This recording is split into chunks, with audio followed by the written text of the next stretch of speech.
Hey there everyone, I am back here on the Sportskeeda Wrestling YouTube channel to break down another edition of Monday Night Raw, which saw 2 title matches and a major shift in the WWE title picture, even if creative took the most convoluted way ever of getting there. Let's take a look, shall we? I'm Rick Ucchino. Here are 3 things WWE got right, and 2, well, not so much, about the latest edition of Monday Night Raw. Number 1, we start with the women's division, and look, I understand what WWE is trying to do with Lana. Really, I do. And to a certain extent, I believe it's working. It's working on me, anyway. When you look at the way this poor girl is treated, both in real life, on social media, and in the land of kayfabe by the other women in the locker room, you can't help but feel sorry for her. And eventually, you find yourself rooting for her. You want her to overcome and prove everyone wrong. Prove that she belongs.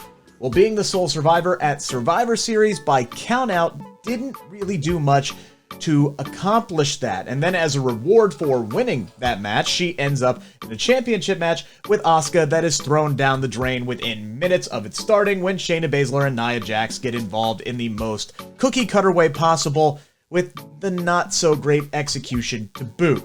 This leads to a Teddy Long-esque tag team match in which Lana gets a measure of revenge on Nia, and Asuka rolls up Shayna for the victory. Okay, with the exception of Lana, I can't help but feel like these women are stuck in the mud a little bit. While the story may not be perfect, at least Lana has a clear direction. I can't say the same for both the Raw Women's and the Women's Tag Team Champions. And for the second year in a row now, it looks as though those 2 title holders are going to find themselves entwined in the same story heading into TLC. Except this time, Asuka and Lana teaming up to go after the tag team titles makes way less sense than Becky and Charlotte when they did it last year. For some reason, WWE just doesn't seem to have any opponents for these women, which is ridiculous considering the talent on the roster. It's like they've forgotten that Shayna and Nia can go wherever they want. They can go to whatever brand they want. They can go over to SmackDown and continue their program with the Riot Squad. Or they can go to NXT and elevate some of the tag teams over there. Or how about trade Billie Kay back to Raw and reunite the Iconics?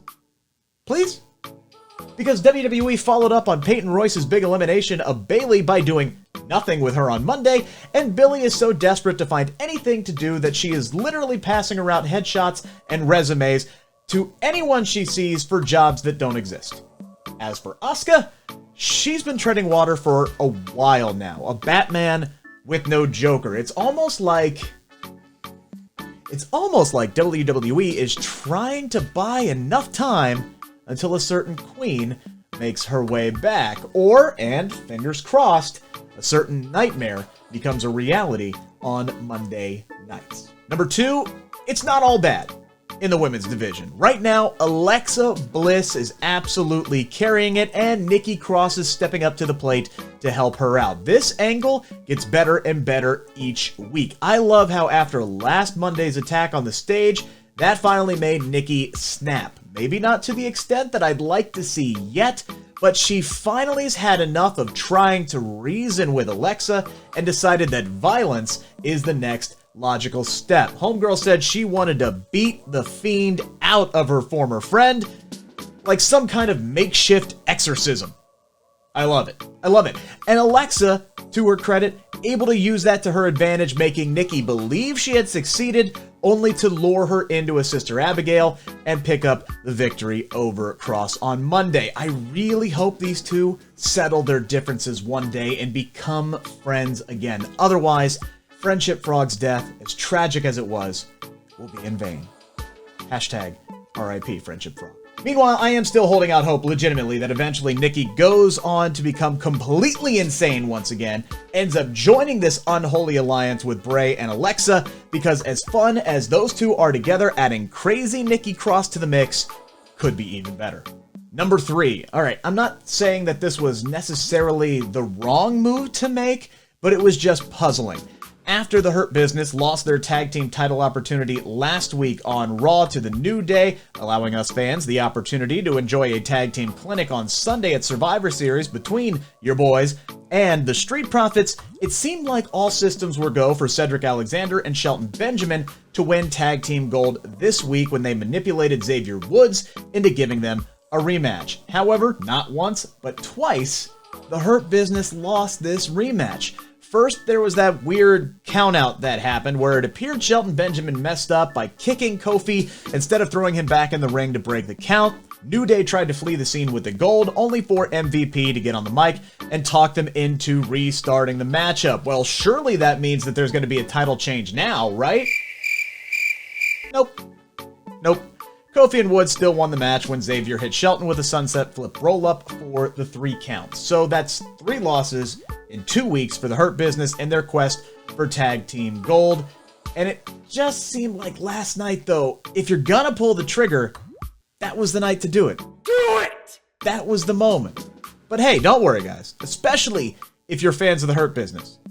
I'm sure a rematch is coming soon, most likely at TLC, because why not? Who are the other tag teams on Raw? Name one. Go ahead. I'll wait.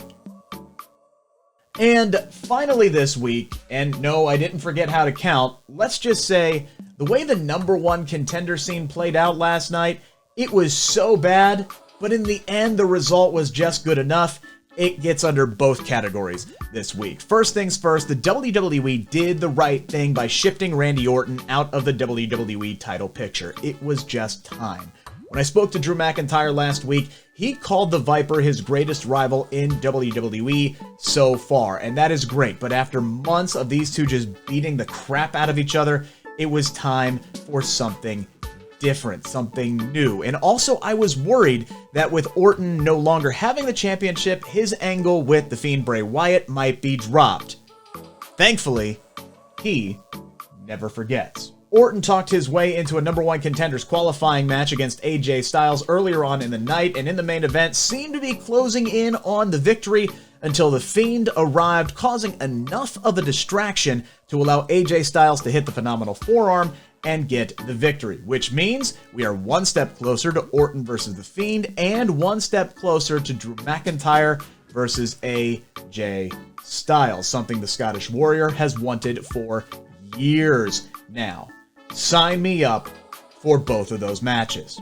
Now, the rest of the night, what happened leading up to everything was a blur of bad promos, Adam Pearce getting a random unprovoked headbutt from Braun Strowman, Riddle talking about pizza-flavored yogurt, and WWE once again refusing to give Keith Lee a clean victory. But nevertheless, the end result is a #1 contenders match next week between Riddle, Keith Lee, and AJ Styles. And I'm pretty sure I would be happy with any of these guys winning, not Riddle. I mean, when you look at it, they're all extremely talented.